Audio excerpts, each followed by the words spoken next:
உம்மோகம் காண ஆசை நபியே, குரல் கேட்க ஆவல் நபியே, உம்மதனம் அறிவீர் எந்தன் உயிரே, காட்சி தருவீர் எந்தன் உயிரே.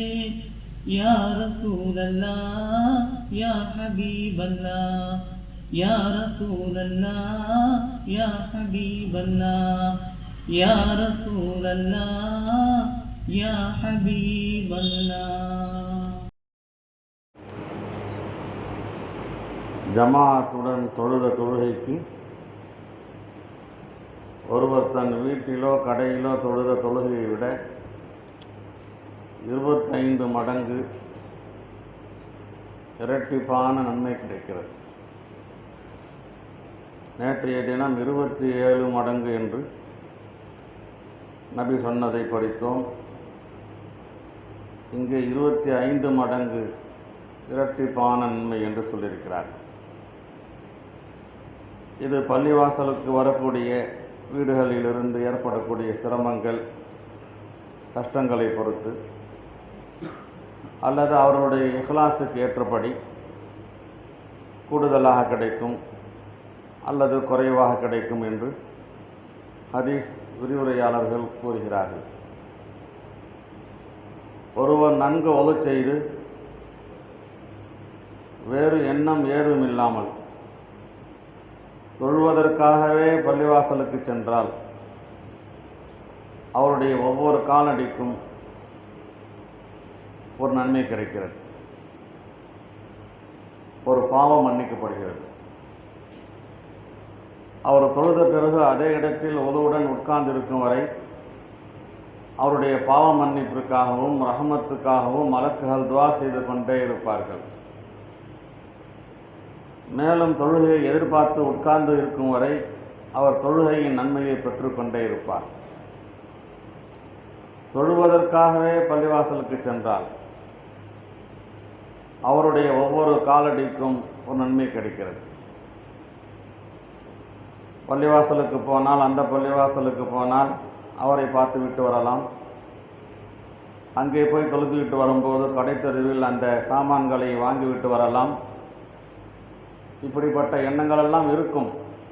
நபி இங்கே சொல்கிறார்கள், தொழுவதற்காகவே பள்ளிவாசலுக்கு சென்றால், இன்னொரு வேலைக்கு போகும்போது பள்ளிவாசலுக்கு செல்வது ஒன்று, பள்ளிவாசலுக்கு போகும்போது பல வேலைகளை முடித்து கொண்டு வருவது ஒன்று.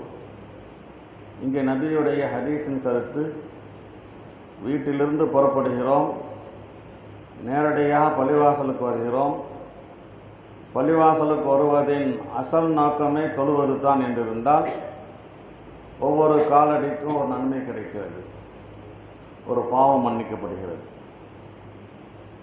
இரண்டாவது முக்கியமான விஷயம், தொழுத பிறகு அதே இடத்தில் ஒழுவுடன் உட்கார்ந்திருக்கும் வரை.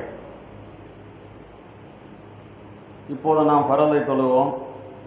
பரலை தொழுது விட்டு ராகத்திற்காக பள்ளிவாசலுடைய பல பாகங்களில் பிரிந்து உட்கார்ந்து விடுகிறோம். அதில் தப்பு இல்லை என்றாலும் கூட இந்த சிறப்பு கிடைக்காது. தொழுத பிறகு அதே இடத்தில் ஒழுவுடன் உட்கார்ந்திருக்கும் வரை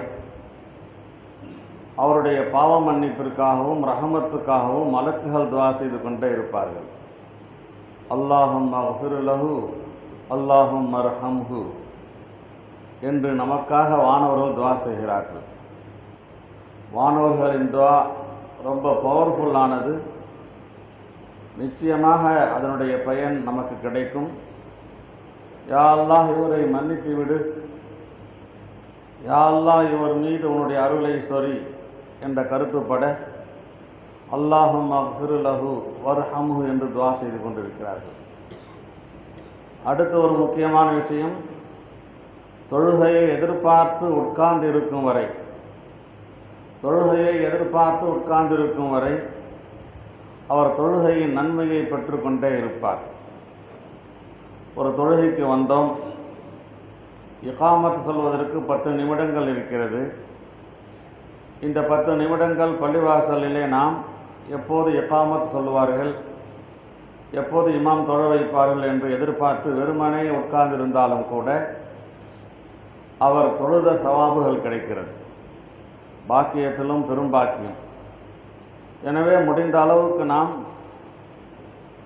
முன்னாலேயே வந்து தொழுகை எதிர்பார்த்திருந்து இகாமத் சொல்லும் போது தக்பீருடைய தஹரீமாவில் சேர்ந்து கொள்ளக்கூடிய ஒரு நிலையை உண்டாக்கி கொள்ள வேண்டும். இது சாதாரணமான விஷயம் அல்ல. 10 நிமிடத்திற்கு முன்பே தொழுது கொண்டிருக்கிறார் என்று வலது பக்கத்தில் இருக்கின்ற வானவர் சவாபுகளை எழுதி கொண்டிருக்கிறார். நிச்சயமாக தீர்ப்பு நாளன்று முஸ்லீமாக அல்லாஹுவை சந்திக்க விரும்புபவர் பாங்கு சொல்லப்படும் இடங்களில் தொழுகை நிறைவேற்றி வரவும், பாங்கு சொல்லப்படும் இடங்களில் தொழுகை நிறைவேற்றி வரவும். அதாவது பள்ளிவாசலில் தானே பாங்கு சொல்லுவாங்க. ஏனெனில் முற்றிலும் நேர்வழியான சுன்னத்துகள், முற்றிலும் நேர்வழியான சுன்னத்துகளை உங்கள் நபிக்கு அல்லாஹ் அருளியுள்ளான். தொழுவது என்பது ஒன்று, பள்ளிவாசலில் வந்து தொழுவது என்பது இன்னொன்று. பரலான தொழுகையை பள்ளிவாசலில் வந்து தொழுவது ஜமாத்துடன், அது ஒரு சுன்னத். ஜமாத்து தொழுகையும் ஒன்று. இன்னும் மனிதரை போல நீங்களும் ஜமாத்தில் கலந்து கொள்ளாமல் உங்கள் வீடுகளில் தொழுது வந்தால் உங்கள் நபியின் சுன்னத்தை விட்டவர்களாவீர்கள். அறிந்து கொள்ளுங்கள், நபி அவர்களின் சுன்னத்தை விட்டுவிட்டால் நீங்கள் வழி தவறி விடுவீர்கள்.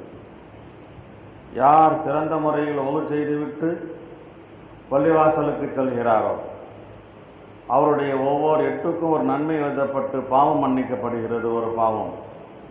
எங்கள் காலத்தில் அப்துல்லாஹ் இப்னு மஸ்ஊத் அறிவிக்கிறார்கள் இந்த ஹதீஸை. நபி அவருடைய பெரிய ஹாதிம், நபியோடவே இருந்தவர்கள்.